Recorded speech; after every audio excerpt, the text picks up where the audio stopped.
je suis à conclure une série de messages qui étaient de 3 messages, donc c'est le 4e qui va conclure tout ça, ce que nous avons partagé ces derniers temps, vraiment poussé par le Saint-Esprit, à pouvoir parler à chacune des personnes qui est prévu d'entendre ce message, non seulement vous, les prioritaires, bien sûr, dans l'Église, parce que c'est un message, souvent on va sur Internet, on va prendre plein de messages. Vous savez, c'est facile aujourd'hui, on peut aller partout pour prendre des messages. Vous êtes d'accord avec ça ?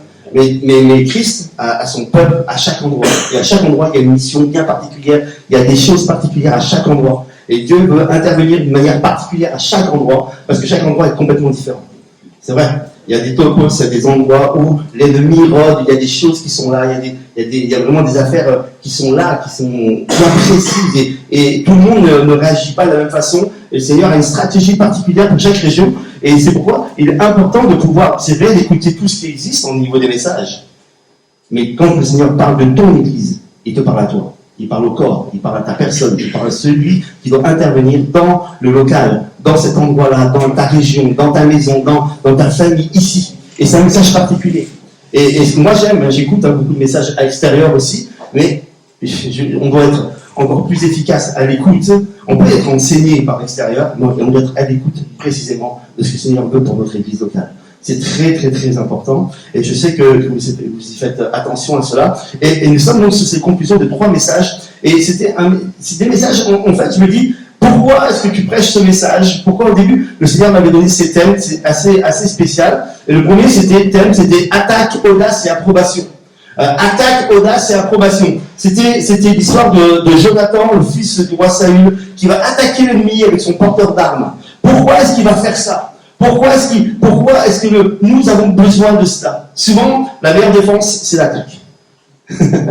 C'est vrai ou pas? Souvent, on est tout le temps attaqué, souvent on est incriminé, souvent l'ennemi pose des choses sur nos vies, souvent on vit des catastrophes, il y a des choses qui sont là, et on est là dans un endroit latent, et on est comme ça, et on attend que la mort arrive. Non, lève-toi et attaque. L'ennemi est à tes portes, attaque. N'attends pas que ce soit lui qui te défend. Ne te défends pas. Il n'est pas dit qu'il faut que tu défendes, il te dit d'attaquer. Attaque. C'est les violents qui s'emparent du royaume de Dieu. Oui. Il y a plus de joie à donner qu'à recevoir. C'est ça. C'est les violents qui s'emparent du royaume de Dieu. Et je crois vraiment que c'est ça. On ne doit pas être passif dans notre vie, on doit être actif. On doit être rentré dedans. C'est moi qui gère ma vie. Je ne subis pas ma vie. Je choisis ma vie. Je ne suis pas l'objet des circonstances de ma vie. Je ne suis pas le résultat des circonstances, je suis le résultat de mes choix. Ok? Faisons le bon choix ce matin. Et attaquer, c'est ça. Et quand on voit cette histoire dans 1 Samuel 14, vous pourrez relire ça ou le revoir sur Internet, sur la page YouTube de EGST, de l'Église du Golfe de Saint-Tropez. Vous pourrez revoir ces vidéos-là. Et dessus, on voit qu'il y a une stratégie qui est mise sur le cœur de Jonathan pour pouvoir aller battre l'ennemi, aller combattre l'ennemi qui est juste à ses portes. Et il ne va pas le dire à son père, il ne va pas le dire à toute l'armée, il a à cœur d'y aller parce qu'il dit Dieu peut sauver avec un grand nombre comme avec un petit nombre. Parce que de toute façon, la victoire ne nous appartient pas à nous, c'est Dieu qui l'a, la victoire. Ça veut dire que ce n'est pas la difficulté qui est devant nous qui est importante, c'est celui avec qui on est qui est plus important. Amen. C'est ça qui compte. M'en fous de la difficulté, elle peut être dure, ça peut être compliqué, ça peut être impossible, ça peut être intouchable. C'est pas mon problème, c'est le sien. À partir du moment où je lui ai confié. On est d'accord avec ça? Et ça marche. Ça, c'est bon. Si je compte sur mes forces, c'est foutu. Je sais qui je suis, je me connais bien. Demandez à ma femme, elle me connaît encore plus. Mais ça, une chose est sûre, c'est que Dieu me connaît. Et moi, je le connais. Et je sais que je ne peux pas faire, moi, les choses que lui peut faire. Et c'est là où le divin ou miraculeux rentre dans mon naturel. Et c'est là où il y a des choses miraculeuses qui passent dans notre vie. Alors, il a une stratégie, et cette stratégie, c'est de monter avec son porteur d'armes. Et quand il monte avec son porteur d'armes, il demande à son porteur d'armes d'abord une première chose. Si je monte et je vais attaquer là-bas, est-ce que tu seras avec moi? Et son porteur d'armes lui dit, alors qu'il n'avait rien à dire, on devrait juste le suivre, d'accord? Mais il lui pose la question. Il dit, fais tout ce qui est dans ton cœur, je suis de cœur à cœur avec toi. Il est en train de lui dire exactement ce qui est dans ton cœur, c'est ce qui bat dans le mien. Si tu vas au casse-pipe, je vais au casse-pipe. Je fonce avec toi, je vais à 100% avec toi. C'est ça. J'y vais, mais je suis avec toi. Et ça, c'est ce que l'Église doit vivre avec son leader. C'est ce que l'Église doit vivre avec l'équipe pastorale. C'est ce que l'Église doit vivre ensemble. Lorsque nous partons dans un message, lorsque nous partons dans un combat, lorsque nous partons dans un thème, lorsque nous partons pour intervenir dans notre région, dans nos familles, dans ceux qui sont autour de nous. Il faut que l'Église soit corps, soit un, et cœur à cœur, et ensemble. L'unité vaut tout. Vaut tout. S'il y a quoi que ce soit qui ne va pas, il faut le dire, il faut le régler, les choses à arranger, ça s'arrange, tout s'arrange. Mais l'unité vaut tout. Et l'ennemi va toujours chercher à casser l'unité dans nos vies, dans l'église, dans les couples, dans les maisons, dans l'amitié, dans le travail, tout. Quand on commence à mettre des problèmes dans le travail, on travaille moins bien. D'accord? Dès qu'on n'est plus unis avec le cœur du patronat, hein, c'est qu'il y a un gros problème. Hein. Lorsqu'on n'est pas d'accord avec l'État, il y a des gilets jaunes. Hein, il y a des gilets jaunes dans l'église ici, vous savez. Moi, j'aime pas, ça je veux pas. Ok, c'est comme ça, c'est la vie, parce que c'est les gens de dehors qui sont ici dedans. Donc c'est normal, c'est la vie, ça. Mais c'est des choses qu'on doit régler. Parce que l'amour passe au-dessus de tout. Amen. Et parce que le corps de Christ ne peut pas être divisé. Chaque membre est d'une efficacité extraordinaire. Je disais ça à nos amis marseillais qui sont là. Et j'étais touché, j'aime bien leur cœur, j'aime comme ils sont là. Et j'en disais tout à l'heure, je dis, mais c'est super que vous soyez là. Parce que quand vous êtes là, c'est un plus pour nous. Amen. C'est vrai. C'est extraordinaire. Et chaque membre, chaque personne qui vient, qui se rajoute à l'église, qui vient, vous qui venez nous visiter, c'est juste, c'est génial. Parce que nous sommes le corps de Christ. Et nous avons une action et quelque chose à prendre ce matin ensemble. On n'est pas là juste comme ça, mais on libre. Non, je suis arrivé, j'ai visité cette église. Non. Quand tu y es, tu fais partie du corps qui est présent ici. Tu n'es pas simplement un visiteur. Tu es un acteur de ce qui va se passer dans le royaume des cieux ici. Parce que ce que nous décidons sur cette terre se répercute dans le monde des ténèbres. Ouais, vous le croyez? Il y a quelque chose qui se passe ce matin ici. Parce qu'on est un et on est ensemble. Alors il demande ce porteur d'âme ça. Et puis non seulement ça, il va demander aussi à l'Éternel si la stratégie qu'il va appliquer va être correcte. Et l'Éternel va lui dire oui. Mais bien sûr qu'il se réfère à Dieu. Bien sûr, c'est le corps ensemble qui doit être dans la prière et demander et réclamer à l'Éternel, est-ce que c'est ta volonté? Est-ce qu'il faut bien faire ceci? Est-ce qu'il faut bien faire cela? Est-ce que nous allons bien dans la bonne direction? Et c'est ensemble que les choses se font. Et aller dans ces choses-là. À partir du moment où il va aller attaquer, il n'y a pas que ça qui se passe. Il faut énormément d'audace. L'attaque, c'est une chose. On aimerait bien plus savoir l'attaque. Mais il faut de l'audace pour la faire, l'attaque. Et l'audace, on avait vu que c'était un des fruits que donne le Saint-Esprit. L'audace, on le voit, c'est le mot parousia, c'est le mot assurance, qui a été mis, détourné un petit peu le mot, il a été mis dans le sens de assurance, avoir de l'assurance. Hein, c'est comme ça qu'il est mis dans le livre des Actes des Apôtres, et on voit les disciples, à un moment donné, après que Christ est parti, ils sont là en train d'annoncer la parole. Pierre lui-même, qui avait renié Christ, il va commencer à prêcher, il va convertir 3000 âmes. Quelle audace! Et avant, il se cachait, maintenant, il se montre. Quelle audace! Le Saint-Esprit est arrivé sur eux, acte 2, et puis là, il y a de l'audace. Et puis après, ils vont commencer à agir dans la ville, les gens vont se convertir, il y a beaucoup de choses qui se passent, les Juifs vont voir avec les Romains pour régler ces problèmes-là, et puis l'Église va être persécutée. Et là, ils vont être jetés au lion, ils vont être battus, ils vont être tués, ils vont vivre des choses qui sont infâmes. Mais alors, dans ces cas-là, on n'a plus la même audace quand c'est comme ça. Hein. Quand on est bon, là, on est bien, on peut prêcher, on peut faire ce qu'on veut ici dans notre ville. Hein, on est bien. Hein. Mais quand on est persécuté, c'est un autre problème. Il nous faut cette audace, il nous faut le fruit de l'esprit. Et le fruit de l'esprit est là. Alors ils vont se réunir de nouveau. Ils se sont dit, en acte 2, lorsque nous sommes dans la chambre haute, nous avons eu cette audace, c'est quelque chose qui est arrivé sur nous, on a pu le faire dans la vie d'intervenir. Alors nous voulons la même chose. Ils vont retourner dans la prière, ensemble, unis, d'un même cœur, et ils vont prier.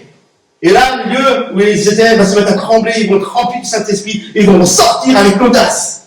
Et il dit, et ils prêchaient la parole en toute assurance, en toute audace. Et puis, ça va redevenir difficile, encore et plus difficile encore. Et là, ils sont là, à genoux, en train de prier, Seigneur, vois comment nous traite, toi, Seigneur, nous ne pouvons plus. Mais si tu veux, donne-nous. C'était des flippés, c'était des peureux, c'était juste des gens qui avaient peur. Des gens qui étaient massacrés, ils avaient juste peur, parce que la peur, vous l'avez tous ou pas? Si vous n'avez pas peur, c'est que vous êtes dans la folie. On a tous de la peur, c'est normal, la peur est là. Mais la peur, c'est quelque chose qui arrive dès l'ennemi, début de la Genèse, lorsqu'il y a eu la désobéissance, la séparation entre Dieu et les hommes, l'homme se retrouve seul et dit, et Dieu dit, mais vous êtes où? On s'est caché, on a eu peur. La première fois que le mot peur arrive, c'est la séparation de la présence de Dieu. Et aujourd'hui, l'ennemi va toujours chercher à implanter quelque chose dans nos vies, c'est la peur.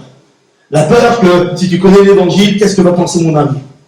La peur que si tu prêches l'évangile, qu'est-ce qu'on va dire les gens autour de toi? La peur de dire que si tu es chrétienne, si tu es chrétien, que tu as accepté Jésus dans ton cœur, que tu as donné ta vie dans le baptême, qu'est-ce que vont penser les gens? T'occupe pas de ce que vont penser les gens. Dieu a un plan pour toi. Et Dieu a un plan pour eux. Waouh! Il y a quelque chose de fort qui va se passer, c'est sûr et certain. Il nous faut de l'audace pour dire oui et oui jusqu'au bout, je veux te suivre. C'est facile de chanter une chanson et dire jusqu'au bout. Mais vis-le au quotidien. Au quotidien, dans tes choix, c'est jusqu'au bout. Dans mes choix au quotidien, je vais aller jusqu'au bout. Et ça, c'est pas la même chose. Parce que le quotidien nous ronge. Le quotidien c'est pas si facile. Pour ceux qui sont chrétiens de tellement d'années, c'est pas si facile. Ça nous ronge au quotidien. Mais alors, renouveler notre foi, renouveler notre passion, renouveler tout ça, c'est que le fruit de l'esprit qui peut nous amener ces choses-là. Le Saint-Esprit est avec toi. Le Saint-Esprit, il est avec nous systématiquement. Et c'est ce qu'il faut. Il faut d'attaque, il faut d'audace. Et il y aura systématiquement une approbation de Dieu. On voit que Jonathan et son porteur d'armes vont arriver, ils vont combattre, ils vont gagner, ils vont mettre en fuite tout le monde. Ils ont rempli une victoire qui est juste énorme, qui est marquée dans les textes, pour raconter la gloire qu'ils ont vécue à ce moment-là par la gloire de Dieu. Waouh! Moi, j'aimerais vivre ça. J'aime vivre ça. Moi, quand je vois ça, moi, un porteur d'armes, je vois Nadine arriver un jour, qui me dit, il y a 20 ans en arrière, Jean-Luc, un jour on sera pasteur sur le golfe de Saint-Tropez. On n'est rien du tout, on n'est plus juste chrétien, on vient juste de donner notre cœur au Seigneur, et Nadine a dit, on sera pasteur sur le golfe de Saint-Tropez. Je ne savais pas que Nadine c'était Jonathan, et que j'allais être moi le porteur d'armes. Et c'est comme ça que ça s'est marché. Si tu me suis, est-ce que tu es de tout cœur avec moi? J'ai dit oui, je suis de tout cœur avec toi. Et un jour c'est arrivé. Mais c'est comme ça que ça a marché. C'est pas Nadine qui était mon porteur d'armes, c'est moi. Je vous le dis clairement, c'est cash, c'est vrai. Et j'ai suivi ce que Dieu lui avait mis dans son cœur, et on en est arrivé, on en est là aujourd'hui. Il y a quelque chose qui s'est passé, pourquoi? Parce qu'un jour, peut-être on n'est que deux, mais tu ne sais pas ce que Dieu va faire. Et Dieu, en son temps, fait tout parfaitement. Alors ne t'inquiète pas du combat qui est devant toi, ne t'inquiète pas de ce qu'il y a, mais attaque. Réfère-toi au Saint-Esprit, laisse le Saint-Esprit jouer sur ton caractère, sur ta manière de vivre les choses. Laisse prendre l'audace du Saint-Esprit, et pas l'audace de ton orgueil, mais l'audace du Saint-Esprit. Il va t'amener à faire des bonnes choses, et puis tu verras qu'il y aura l'approbation de Dieu, et ce que les rêves qu'il a mis dans ton cœur vont se réaliser. C'est sûr, et c'est sûr et certain. Amen. Ça, c'était le premier message. Et vous me dites, ça y est, il va continuer dans le deuxième. Le deuxième, c'était dans Michée 7:7. Parce que c'est beau de faire les fanfarons, de dire, ouais, j'ai gagné, je suis fort, je sais. Ok, mais vous savez bien que la vie, c'est pas que ça. La vie, c'est des gamelles.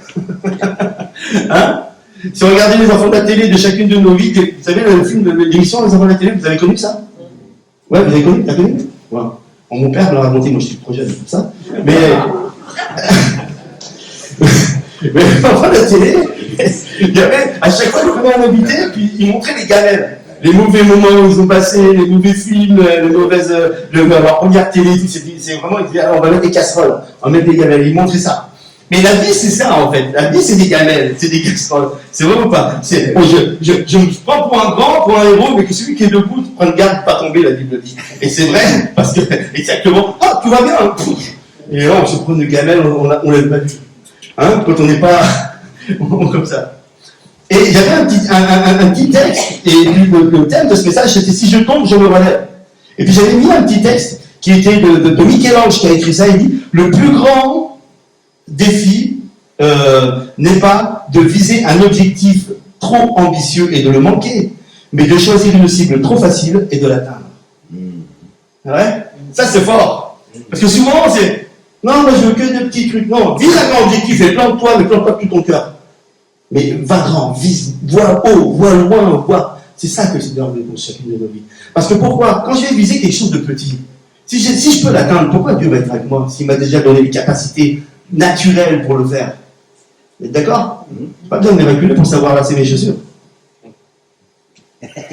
J'ai fait une fois pour tout. La première fois que j'achète les chaussures, je fais les lacets, après je les enlève, je les fais plus.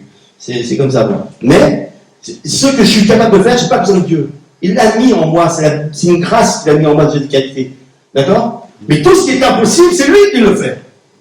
Pourquoi tu ne vises pas l'impossible? Et chercher à vivre ce que Dieu peut faire. Alors souvent, on se lance dans des choses, et puis, malheureusement, comme Pierre qui sort de la barque, et puis, il va pour marcher. Seigneur, si c'est pour ordonne que je sorte de la barque et je marche sur l'eau avec toi. C'est pas normal de marcher sur l'eau, on est d'accord. Mais il va sortir, mais il va avoir peur, il va couler. il va faire l'apnée. Il va y aller direct, il va couler. Mais c'est pas grave. Pourquoi?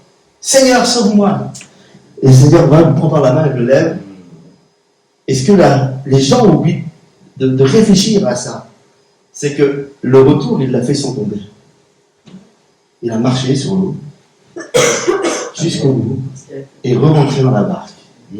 Ça, c'est la classe. Moi, j'aime bien prendre une gamelle, je le ferai bien. Et si jamais je peux marcher sur l'eau, je vais le faire. J'essaie avec le paddle, déjà, c'est pas évident. mais si je le fais vraiment, waouh! Même si je coule, c'est pas grave, il me relève et je vais réussir mon retour.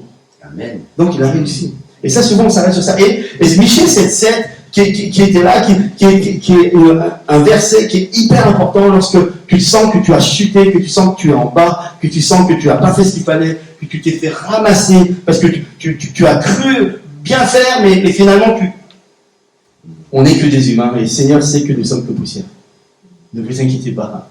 Dans son amour, il sait que nous sommes que poussière. Alors il est là, et souvent tu vas attaquer, tu vas dire, je vais me tenir pour parce que c'est vraiment un choix ambitieux de garder un célibat, d'être carré dans mon célibat, tu n'y arrives pas. Une vie de couple, tu n'y arrives pas. L'éducation de tes enfants, tu n'y arrives pas. Une carrière professionnelle, tu n'y arrives pas. Une vie en communauté, j'y arrive pas. Une vie de sainteté, j'y arrive pas. Et souvent, on va chuter, plonger, chuter, plonger. Et qu'est-ce qui nous accuse? Nous-mêmes. Et nous, on se morfond. Mais combien de fois je suis tombé? Mais combien de fois je me suis relevé? Et combien de fois encore? Mais le Seigneur, c'est pas qu'il me lave, mais c'est une machine à laver. Et pourquoi je le prends?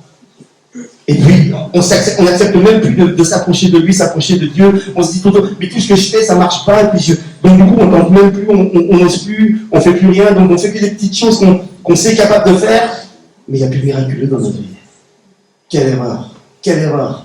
Laisse la main de Dieu te relever 1001, 1003, 1004, 1005, 3000, 1 million de fois. Laisse-le. Il est Dieu, il est amour.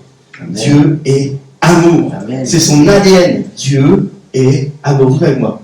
Dieu est amour. Rien d'autre. Ah ouais. C'est pas le petit Jésus va te punir. Non, laisse ça au grand diable. Ça lui suffit. C'est son job à lui. Dieu n'est qu'amour. Dieu n'accuse pas. Jésus n'accuse pas. Il est là pour t'aider, pour te relever.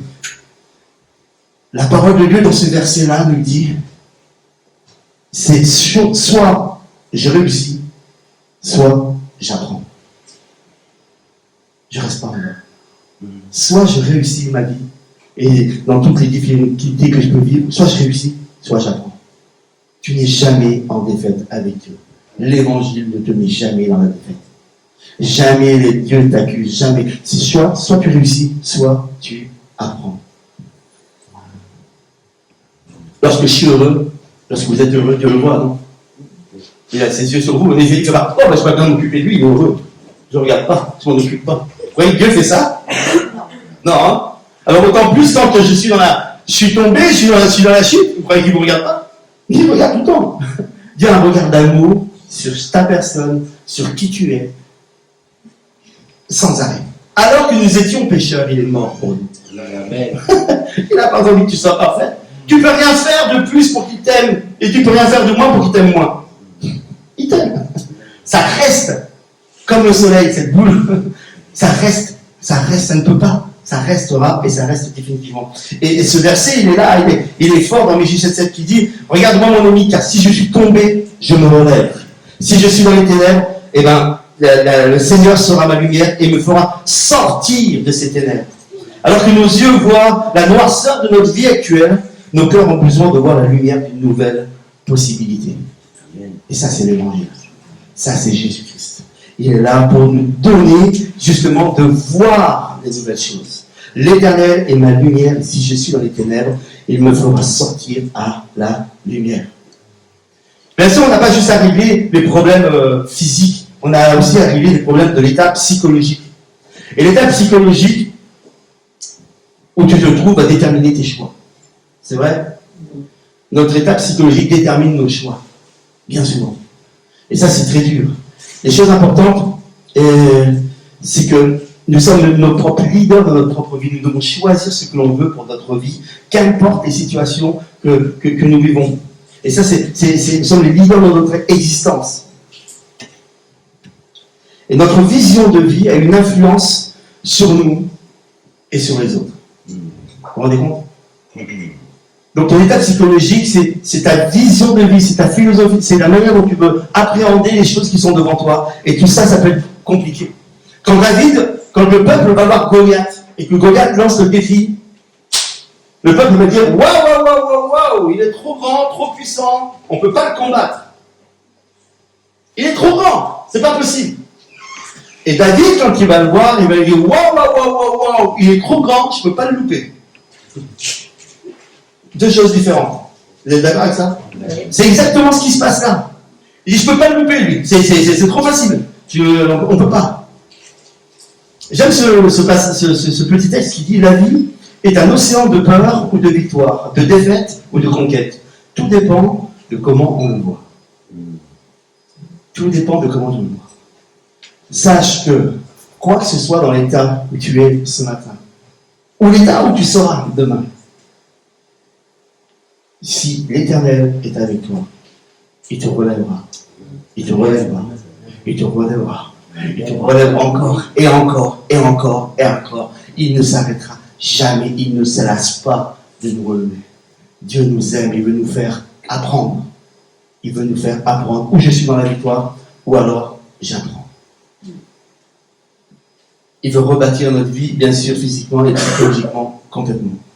Lorsqu'ils nous sommes reconstruits, et le verset de la fin de Michée 7 nous dit ce passage-là, c'est 7:11, il nous dit « Le jour où l'on rebâtira tes murs, où on va reconstruire ta vie psychologique, ce jour-là, tes limites seront reculées. » On a tous des limites. Hein. On dit « Moi, je ne peux pas aller jusqu'à, mais après, je peux... là, il va falloir maintenant se calmer. » Non, tes limites seront reculées. Parce que c'est plus toi, c'est plus ton caractère, c'est l'Esprit de Dieu.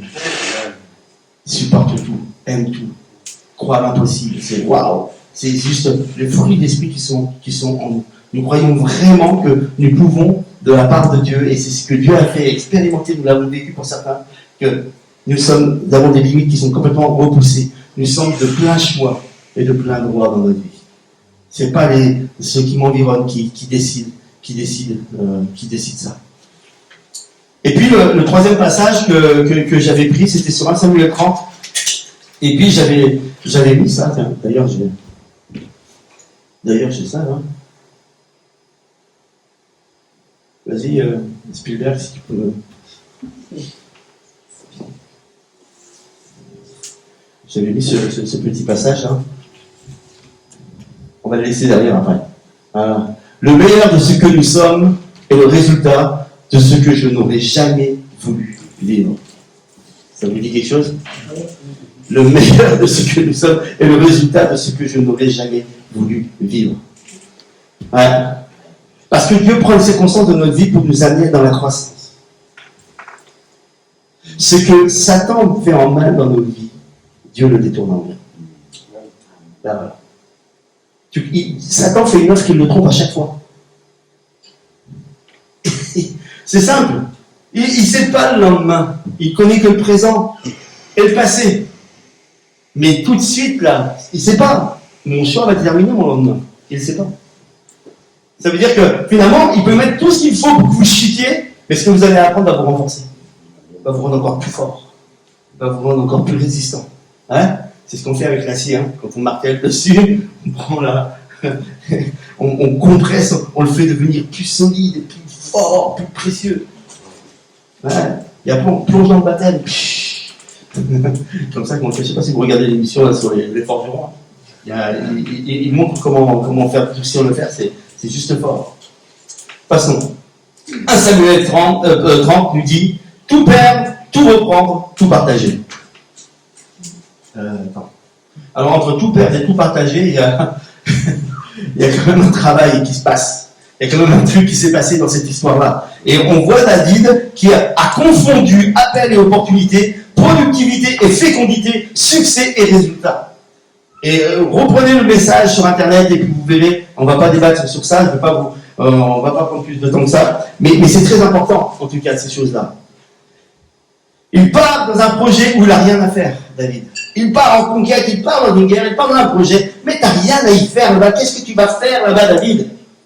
Et quand il part, il laisse la ville, il laisse sa femme, il laisse ses enfants, il laisse tout son peuple, il laisse le bétail, il laisse tout, et il part en conquête pour combattre avec des personnes, il n'avait rien à faire avec eux, mais il part là-bas. Pourquoi? Parce qu'on l'a tellement encensé. On aime bien quand tu es sur ton cheval avec ton armée, oh, c'est puissant quand vous marchez au pas, voilà, là, on a fait tellement de belles choses, on lui a dit tellement de belles choses qu'il s'est dit oui, j'arrive, vous inquiétez pas. Souvent, on croit être le héros de la chose, alors qu'on sait très bien que nous, on ne peut rien, c'est Dieu qui fait. Mais à un moment donné, on s'accapare ce que Dieu fait. Et on se croit que c'est nous qui sommes capables de faire. Vous voyez? Alors non. Je suis juste une cymbale qui retentit si je joue avec ma guitare sans l'Esprit de Dieu. Mais si je joue avec l'Esprit de Dieu, on rentre en communion avec lui, ça c'est complètement différent. Amen. C'est une autre histoire. Si je veux faire du bruit, je peux. Mais si je veux vivre quelque chose de bon avec Dieu, c'est complètement différent. Et souvent, on veut s'accaparer des choses. Mais non, il ne faut pas. Tout appartient à l'Éternel. Et on voit que finalement, lui, il est là et il prend le succès que Dieu a lui. Dieu a du succès dans sa vie. Mais lui croit qu'il a du succès dans la vie. C'est une erreur. C'est Dieu qui a du succès dans ma vie. C'est pas pareil. Et si je m'appuie sur mes forces, je vais tomber comme tout à l'heure. Mais si je m'appuie sur lui, c'est différent. Seigneur, non, aide-moi à enjamber je ne vais pas faire par moi-même. Donne-moi ta main. J'ai toujours besoin de toi. Tout son peuple va être volé alors qu'il n'est pas là. Imaginez, vous partez de votre maison. Vous ne devriez pas partir. C'était prévu que vous restiez dans votre maison. Et puis votre femme, vos enfants, vos affaires qui sont là. Et puis, c'était pas normal, tu n'aurais pas dû partir, tu aurais dû rester avec ta famille normalement. Puis tu te dis, j'y vais. Et tu pars. Et quand tu reviens, on a volé ta femme, on a volé tes enfants, on a volé ta PlayStation, on a volé ton ordinateur, ton Mac, on a tout volé. Il n'y a plus rien. Ça n'a plus rien. Imagine un peu dans l'état, tu dis, mais pourquoi j'y étais? Pourquoi je suis parti? Et lui, ça se passe comme ça, mais avec tout le peuple. Et il est parti en guerre avec toute son armée. Et tous les gens de cette armée avaient des familles. Et toutes les familles de ces gens ont été volées aussi. Tout a été pris. Plus rien, mais plus personne. Et là, tout le monde se retourne vers David, il était sûr qu'il fallait y aller là. Et là, ils veulent le lapider. Là, ils veulent le tuer. Là, c'est ta faute, tout ça. C'est toi le leader. Et souvent, on ne se rend pas compte que nous sommes les leaders de notre vie, de notre famille, de notre maison, de notre travail, de l'église. Et que les actions que je vais mener, si je ne les fais pas par la volonté de Dieu, je vais causer, il y aura des causes à effet. Il y aura des conséquences à ce que je vais faire. Tu as des conséquences. Tu seras toujours pardonné, toujours relevé, il n'y a aucun problème avec ça, mais les conséquences ne sont pas changées. Tu vas les avaler, les conséquences. C'est sûr. C'est sûr. Je peux tuer quelqu'un et pardonner. Même s'il faut pas le faire, hein. Attention, c'est pas ce que je dis. Mais je ne vais pas ressusciter la personne. Hein. Elle sera morte. Avec la langue, on tue beaucoup plus. Et c'est foutu, hein. On va dire des choses. Alors que la personne a le droit de se relever, celle qui nous a planté, sur qui on critique, elle a le droit aussi de se relever. Elle a le droit aussi de changer. Mais si j'influe quelque chose, je peux la tuer dans l'entourage de là où elle vit, parce qu'ils s'entendra toujours parler d'elle de cette manière. Dans le livre de Jacques, il est dit que la langue est quelque chose de très dangereux. Hein. Lisez le livre de Jacques, ça va vous faire rire. C'est très dur. Mais on voit que finalement, là, on veut tuer David pour ça. David va dire, ok, cette fois-ci, je ne vais pas faire la même chose. Je ne vais pas m'appuyer sur moi, je vais m'appuyer sur l'Éternel. Il part, il va se mettre dans la présence de Dieu pour demander à l'Éternel déjà de le fortifier, parce que lui-même avait perdu son épouse. Ses 2 épouses, il l'avait perdu.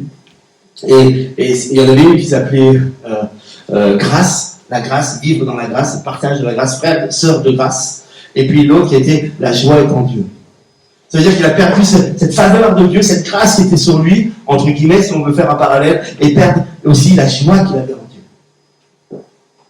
Dans un désarroi le plus total, le plus bas. Mais il va consulter l'Éternel. C'était la meilleure chose à faire. C'est ce que tu dois faire. La meilleure chose à faire, c'est consulter l'Éternel. Il consulte l'Éternel, et puis il lui dit, et si je les poursuis, est-ce que je vais pouvoir les rattraper? Il lui dit, sûrement, si tu y vas, tu vas les rattraper. Puis David, dans son état, et l'armée dans son état, ils partent, ils sont vraiment dans la... Je ne sais pas si vous imaginez, hein, si vous aviez perdu tout ça, on est abattus, on est à terre, et ils partent, et quand ils partent, qu'est-ce qu'ils croisent? Ils croisent un gars, un esclave par terre qui qui est entre la vie et la mort, qui est complètement desséché, qui est un gars qui est à la fin de sa vie, là. Et pour lui dire, bon, allez, il y a une femme, des enfants, il y a tout ça à récupérer, il faut qu'on y aille. Non, il va s'arrêter pendant 3 jours. Il va prendre soin de lui. Le nourrir, lui donner de l'eau, le remettre en état. Il ne sait pas qui c'est cette personne, mais il va s'en occuper. Et bien souvent, nous sommes nombrilistes.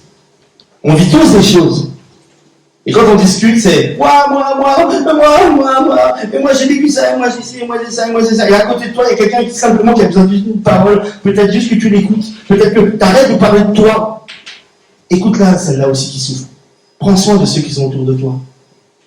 Dieu t'a pas appelé simplement à souffrir, t'a appelé aussi à partager, à être en relation avec les autres, à vivre avec les autres.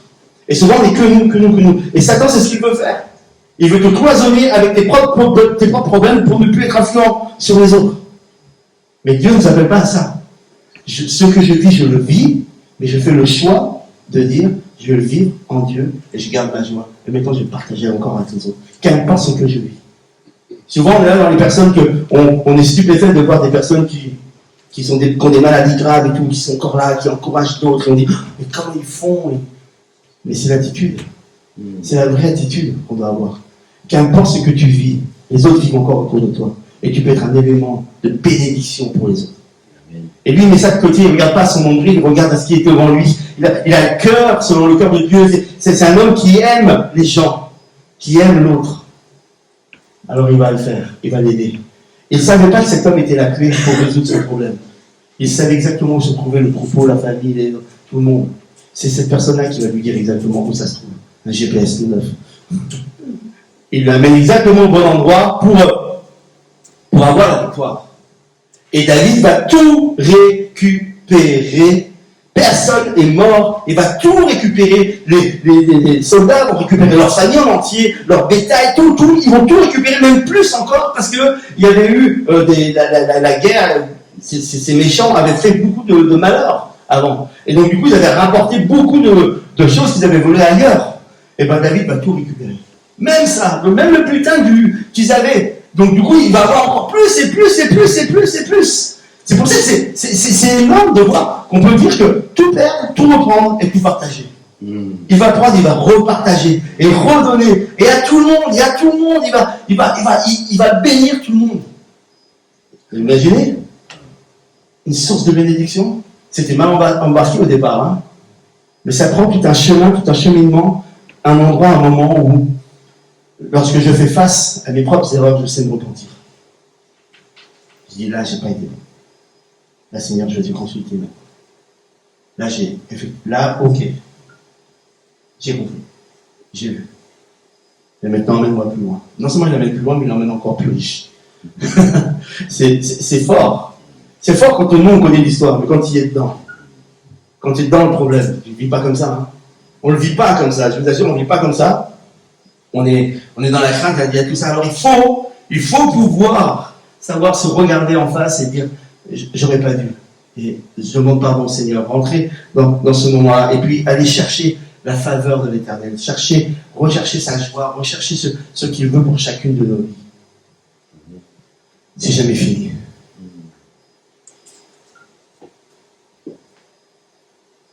Lorsque j'ai partagé ces trois thèmes, et on était là le jeudi et on parlait de ça, et au fur et à mesure qu'on parlait pendant le Connect Group, où on débrief du message du dimanche, tous ensemble, et là j'avais le cœur là, qui battait fort, parce que je me disais, mais franchement,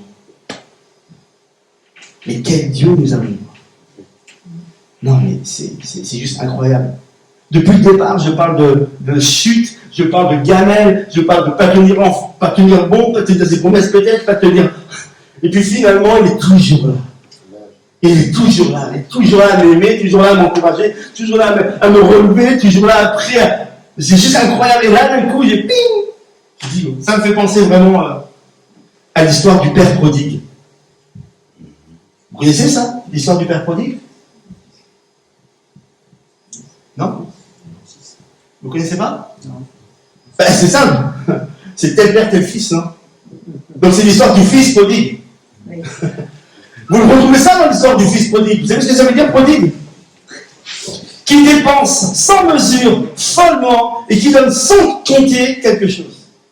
Ça veut dire ça, prodigue. Qui dépense sans mesure, follement, et qui donne sans compter quelque chose.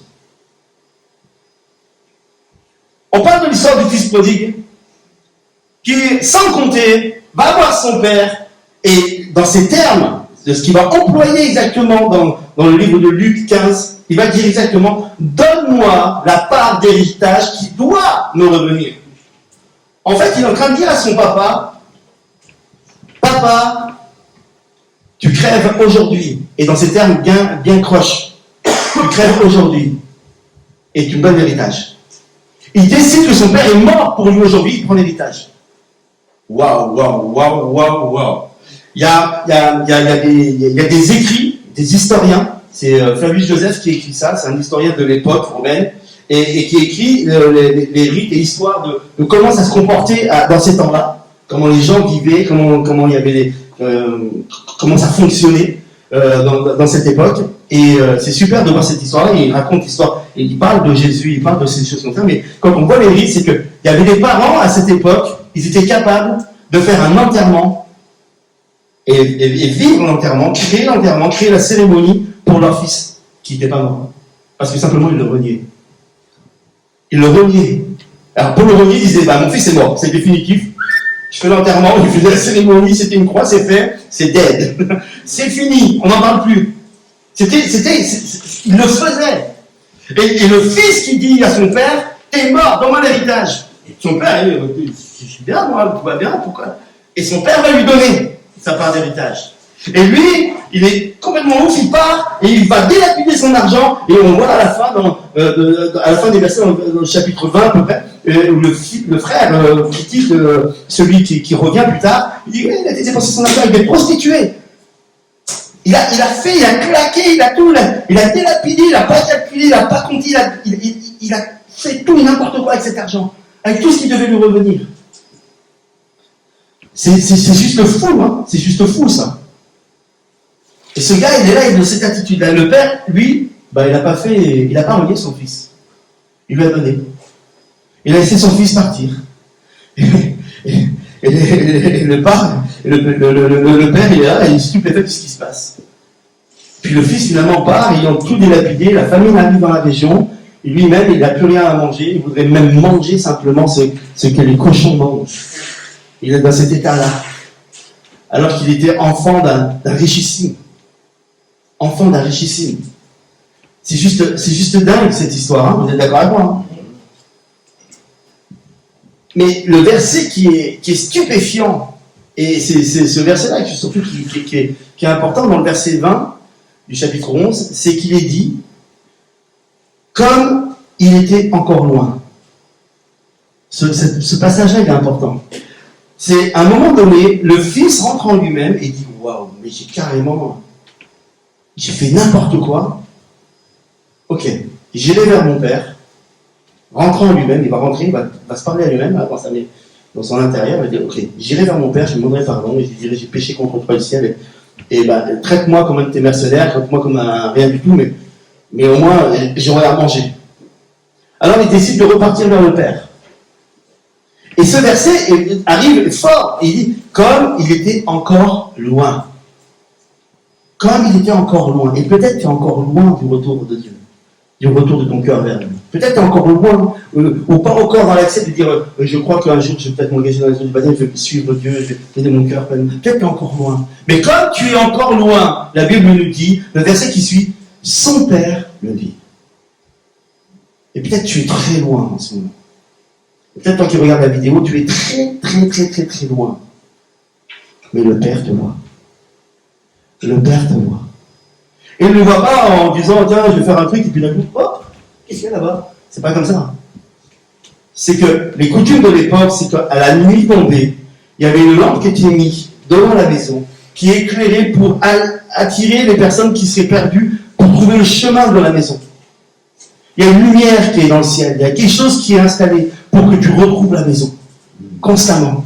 Et ça, c'est prévu. Et Dieu a mis Christ sur la croix pour t'amener au retour à la maison. C'est cette lumière qui brille, cette lumière. Christ est la lumière. Il est cette lumière, il veut t'attirer, il veut que tu retrouves le chemin de la maison du Père. Qu'importe ce que tu as fait.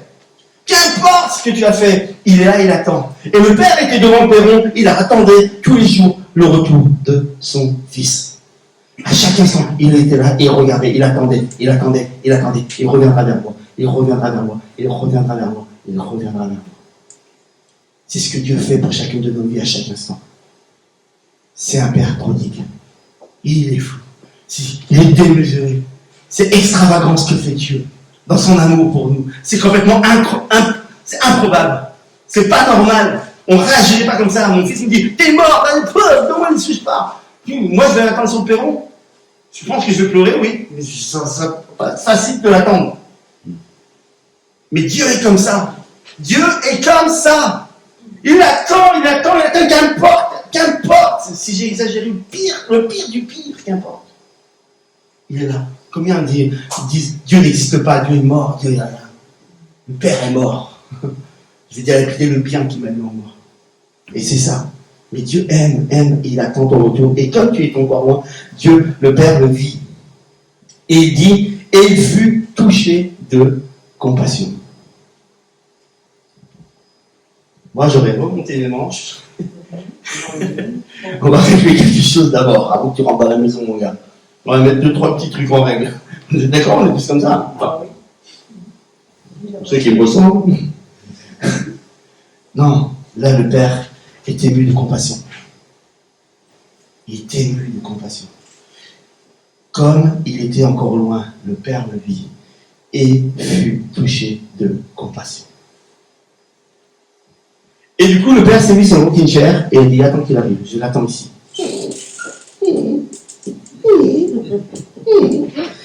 Non, c'est pas ça qui s'est passé. Il est dit dans le texte, et le Père, il courut et se jeta au cou du Fils. Moi, je vois bien le film de Wessian, hein, d'accord, le rocking chair avec la Winchester, il dit, attends, approche. Je vais pas te faire mal, Lui, une balle suffit, c'est pas grave, tu ne sentiras pas.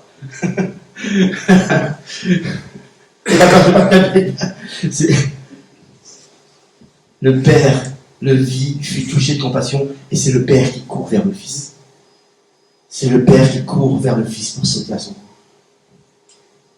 C'est ce que nous allons fêter la semaine prochaine. C'est Pâques. C'est Dieu qui se donne pour toi. Amen. Qui descend de son trône de gloire, qui descend du roi. Le roi des rois se fait 5 hommes et va se donner en courant pour toi dans cette vie et raconter son histoire, son amour. Il va se donner sa vie pour toi. Il court, sinon il va sauter à ton cou pour te dire qu'importe ce que tu as fait, je t'aime. Je suis heureux de te revoir, je suis heureux de ton retour, je veux juste, waouh, viens! C'est un Père qui est là, aimant, qui est exubérant, c'est un Père prodigue. Il exagère. Mais t'exagères. T'en fais toujours trop. Moi, on me dit souvent, t'en fais toujours trop. Ouais, j'en fais trop. Laisse-moi faire comme Dieu. Laisse-moi faire comme le Père. Je veux en faire trop. Il l'embrassa. Amenez-lui la plus belle robe. Et souvent, nous, notre robe est tachée. Sale. Parce qu'elle a traîné avec les pourceaux. Et notre habit, il n'y a rien de sainteté de ce que nous ressemblons. Et Dieu dit, non, je vais te mettre une nouvelle robe. Je vais te mettre une nouvelle tenue, quelque chose qui va couvrir ta dette, qui va couvrir ton péché, quelque chose qui va le faire resplendissant. Je vais te mettre une nouvelle robe. Et c'est ça, cette robe qu'il lui donne. Et le pire de tout, ce que je trouve fou, et exubérant de par-dessus tout, extraordinaire, mettez-lui la bague au doigt. En fait, alors qu'il était parti avec l'héritage, avec tout l'argent qu'il avait, avant pour payer, tu payais avec le sceau de ta bague. Et tu as imprimé, et c'était la manière de payer. Mettez-lui une bague au doigt, redonnez-lui la black, la carte black. Donnez-lui la dépense exagérée, donnez-lui le maximum, il a droit à tout. Là, je me rends compte finalement que j'ai crié, c'est vrai, Marie. Il me dit, papa, t'arrêtes pas de crier quand tu prêches, c'est vrai. Mais je suis tellement passionné par tout. Amen. Amen. Il lui redonne la blague, il lui redonne une carte, nos limites. Mais, on fait ça, nous? Là, on va s'asseoir, on va te dire comment ça marche. Alors déjà, tu vas commencer à payer un peu ton loyer à la maison, parce que si tu regardes, Non. C'est un père prodigue. C'est un scandale ce qu'il fait. Mais c'est pas fini. C'est pas fini. Remettez-lui les sandales, remettez-lui tout, remettez tout ce qu'il faut pour ça, qu'il soit au mieux. Et on va tuer le veau gras et faire une grande fête. Mangeons et réjouissons-nous lui. À l'époque, ça voulait dire on va faire la teuf. On va mettre le bam. Je vais vous éclater. C'est Coco qui dit ça. C'est pareil. C'est la fête. Mais qui fait ça? Mais qui fait ça? C'est un Dieu exubérant, en amour, en patience, en bonté. Alors je ne sais pas dans quel état tu te trouves ce matin. Toi qui regardes cette vidéo, toi qui... Je ne sais pas, vous ici présents. Je ne sais pas dans quel état vous vous trouvez ce matin. Mais il n'y a rien qui peut vous dire je ne reviens pas. Il n'y a rien qui peut vous dire je ne peux pas. Il n'y a rien que tu as fait qui ne peut pas accepter l'amour de Dieu. Il est prêt à courir pour toi. Il court, il court depuis 2000 ans, il court vers toi. À un moment donné, on peut ouvrir les bras et l'accepter. Laisser prendre une nouvelle robe, laisser la bague pour pouvoir payer notre dette. Il est là, il veut nous donner tout. C'est extravagant. C'est fou. C'est fou. Il nous aime d'un amour inconditionnel. Il vous aime. C'est ça, notre Dieu. C'est pas moi. Arrêtez de vous regarder dans le miroir et de vous m'enfondre. Il y a tellement mieux en lui. Il y a tellement mieux en lui. Soyez là dimanche. Soyez là, ou soyez dans vos églises. Et fêtons cette Pâque. Rendons-lui la gloire et l'honneur qui lui est dû. Amen. De ce qu'il a accompli lui-même. De ce qu'il a fait, de cette œuvre qu'il a fait, la manière dont il a délivré le peuple d'Israël. La manière dont il a ouvert la mer, la manière dont il a accompli ces choses-là. Ce ne sont que des choses du calendrier qui sont des prétextes pour nous. Prenons ce prétexte pour lui apporter l'honneur et la gloire qui lui est due. Amen. Amen. Prions ensemble. Seigneur, je te remercie, je te bénis pour ce temps que tu nous donnes de passer ensemble. Seigneur, c'est si bon. Seigneur, moi je pourrais continuer pendant 2 heures, non, hein? Si. Il y a des premiers de la classe avec moi. Mais Seigneur, c'est si bon de se sentir avec un père comme toi. C'est si bon de se sentir avec cet esprit en moi qui dit Abba Père, qui appelle Papa. Tu es mon papa. Tu es celui que... Tu es le papa inespéré où j'aurais pu rêver à voir si tu l'es. C'est-à-dire tu m'as tout donné. Tu as tout prévu. Jamais tu ne m'accuses. Mais tout le temps tu me tends les bras. Cette croix est ouverte sans arrêt. Et tes bras sont tendus vers moi. Amen. Ce matin, nous prenons cela pour notre vie. Ce matin. Et alors que tu cours de 1000 ans vers nous, ce matin, nous courons vers toi. Amen. Nous courons vers toi. Et si tu cours vers lui ce matin, alors si c'est ta volonté ce matin, simplement, juste tu te lèves à ta place et c'est ton choix. Je cours vers toi, papa. Et c'est ton choix ce matin. Tu te lèves à ta place et tu dis, je cours vers toi. C'est ça que je veux. Je veux manifester. Alors, se lever, c'est maintenant, hein, si vous voulez. Mais je veux aller. Je veux aller vers toi. Je manifeste physiquement le désir de... Tu cours vers moi, je cours vers toi. C'est ce que je fais, Seigneur. C'est ce que je fais. C'est ce que je fais. Seigneur, je viens à toi et je me laisse prendre dans ton étreinte. Parce que c'est lui qui va le serrer. Il est dit. Il n'y a pas dit que le Fils a serré le Père. Il dit que le Père est venu serrer le Fils. Laissez l'étreinte du Seigneur vous prendre ce matin. Et vous toucher. Laissez son menton, sa joue venir dans votre cou et lui dire tu m'as manqué. Tu m'as manqué. Je t'aime d'un amour éternel. Je te voulais, je te veux encore à mes côtés. Je veux garder cette relation avec toi. Je veux te rebâtir, te reconstruire. Je veux étendre tes limites. Je veux te donner le meilleur. J'ai le meilleur pour toi. J'ai le meilleur pour toi. Seigneur, quel amour. Quel amour, Seigneur, tu as pour nous. Te bénissons ce matin, Seigneur. Merci. Nous disons oui et amen à ton étreinte. Oui et amen à ton amour. Oui et amen à ta volonté dans nos vies. Oui et amen pour le mieux. Oui et amen, nous voulons nous relever. Oui et amen, nous voulons nous laisser construire et nous voulons apprendre de toi encore et encore, Seigneur. Sois béni, Père, pour ce que tu nous as offert ce matin. À travers ta parole, à travers la louange, à travers ce temps. À toi toute ta gloire et l'honneur, mon Jésus. Amen. Amen. Applaudissez l'extravagance de Dieu. Amen. Amen.